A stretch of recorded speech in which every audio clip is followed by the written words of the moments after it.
In section 2 here, we're going to now change gears and look at geometric sequences and then geometric series.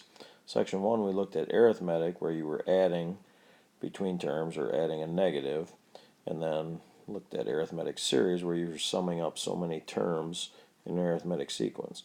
Now, geometric,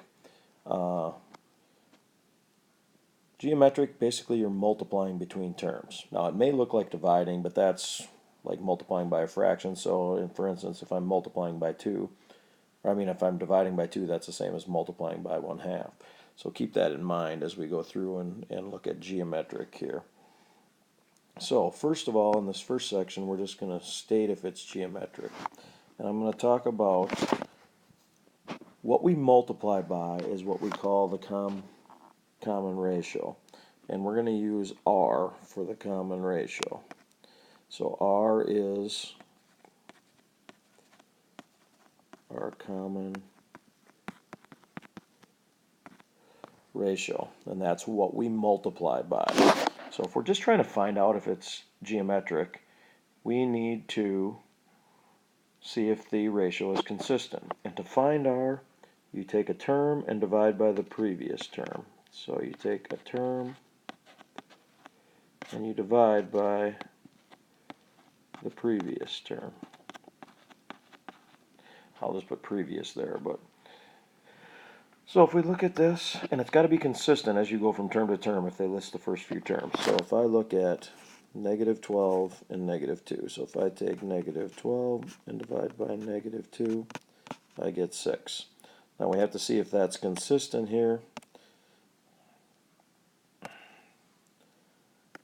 So if we take negative 72 and we divide by negative 12, well, that's 6 also.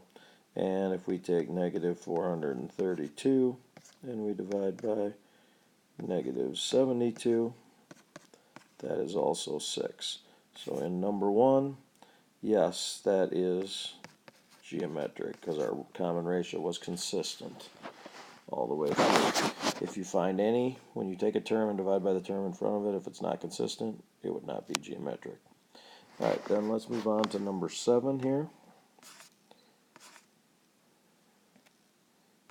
And in number 7, we're going to find the 3 terms in the sequence after the last one given. So again, it deals with finding this R.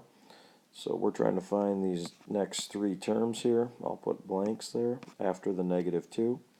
So to find R, I could really take any term and divide by the previous term. I could go negative 8 over negative 16.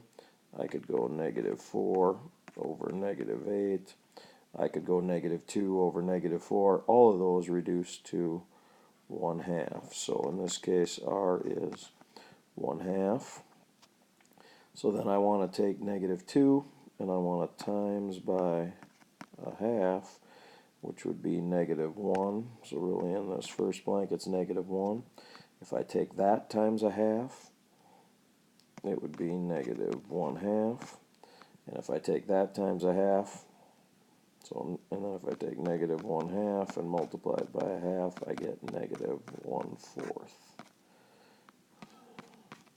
So my next 3 terms are negative 1, negative 1/2, and negative 1/4. Okay, then let's go down here to the next section. Given the first term and the common ratio, we're going to find the first 5 terms, very similar to what we did in arithmetic.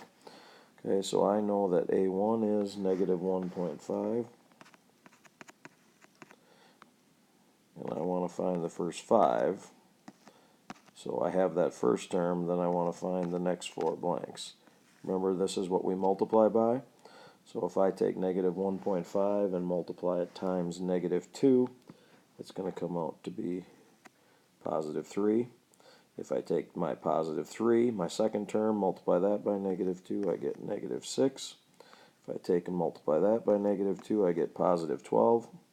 So here when we're multiplying by a negative, you can see the consecutive terms are going to alternate signs here. And then if we multiply that by negative 2, I get negative 24. So my first 5 terms would be negative 1.5, 3, negative 6, 12, and negative 24.